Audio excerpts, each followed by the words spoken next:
Il y a écrit dans la Torah, Soné Matana Irhi, celui qui hait les cadeaux vivra. Alors ça, il faut comprendre qu'il y a 3 niveaux, économique, éthique, spirituel. Le pshat le plus évident, il faut essayer d'avoir une activité économique. Soné Matana Irhi, celui qui hait de recevoir des cadeaux, qui déteste recevoir des cadeaux, vivra. Donc il y a une sorte de corollaire, un rapport entre le fait de ne pas vouloir des cadeaux et de vivre. Bon, alors quel rapport? Il y a 3 niveaux de compréhension. Le premier, c'est économique.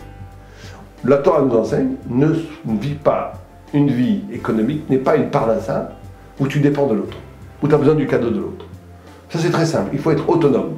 Spirituellement, c'est très important de ressembler à Dieu. Or Dieu n'a besoin de personne, c'est lui qui donne à tous. Et bien il faut essayer de voir une parnassa où tu es autonome. Alors ça c'est très dur aujourd'hui, parce qu'autant de l'Agma, c'était très facile. Un agriculteur, il cultivait sa terre, son lopin de terre, et il produisait, il était autonome. Il dépendait que de Dieu. Bon, Rachel.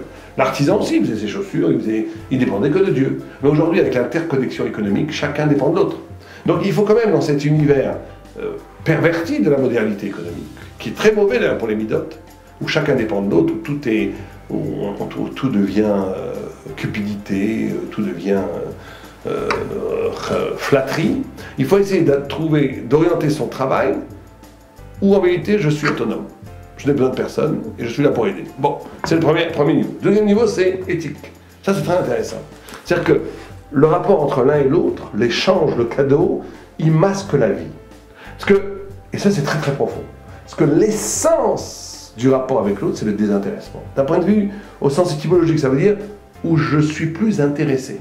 C'est-à-dire que ce qui doit se jouer dans mon rapport à l'autre, c'est pas d'attendre de recevoir quelque chose. Et ça, c'est très pareil avec sa femme, avec ses enfants, avec ses amis, avec ses parents. Il ne faut pas attendre, il ne faut pas faire dépendre la relation toujours d'une attente de recevoir quelque chose.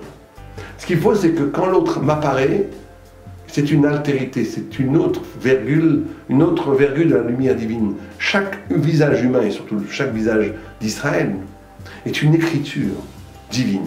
Et donc, mon écriture divine, mon Tselem Elohim, doit être bouleversé par le regard de l'autre. Au point où je me sens responsable par rapport à lui. C'est-à-dire que, comprenez, on est ici dans l'essence même du rapport humain.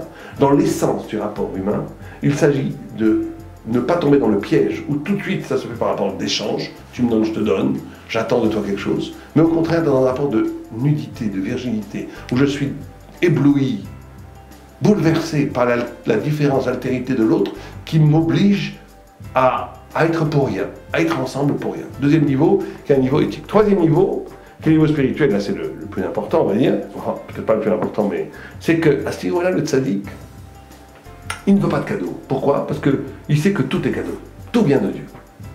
Et donc, un cadeau donné par un homme, c'est un intermédiaire. Or, un tzaddik essaie de supprimer les intermédiaires dans chaque chose. Et en vérité, il ne veut pas de cadeau parce qu'il est dans un rapport où la vie, à chaque instant, est un cadeau de Dieu.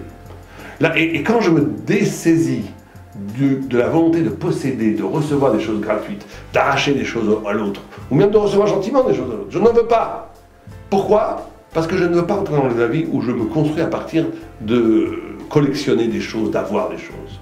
C'est quand quelqu'un se dessaisit de l'avoir, alors le monde entier lui appartient. Parce qu'il n'a plus un rapport avec la matière, avec les éléments, avec même les nourritures terrestres qui sont appétissantes. Il n'a plus de rapport de possession.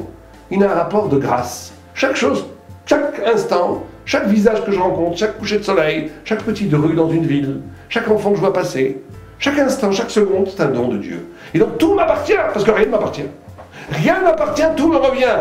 Je n'ai pas besoin de posséder monétairement quelque chose. Je n'ai pas besoin d'avoir une possession, c'est à moi et pas à toi, pour jouir de la chose. Je jouis de tout parce que je n'ai pas besoin de le posséder pour en jouir. Donc le plus riche, l'homme le plus riche du monde, c'est l'homme qui ne veut plus rien avoir. Il dit, je ne veux pas avoir de cadeau, je veux rien. Ce que je veux, c'est vivre. Parce que je ne veux pas être condamné à réduire le rapport aux choses. Cette chose n'existe pour moi que si je la possède. La possession est un masque de la vie. Pour ça qu'il y a écrit Soné, Matana, Irhi. Il vivra. Pour vivre, il faut se dessaisir de la possession. À ce moment-là, on vit vraiment. Allez, nous.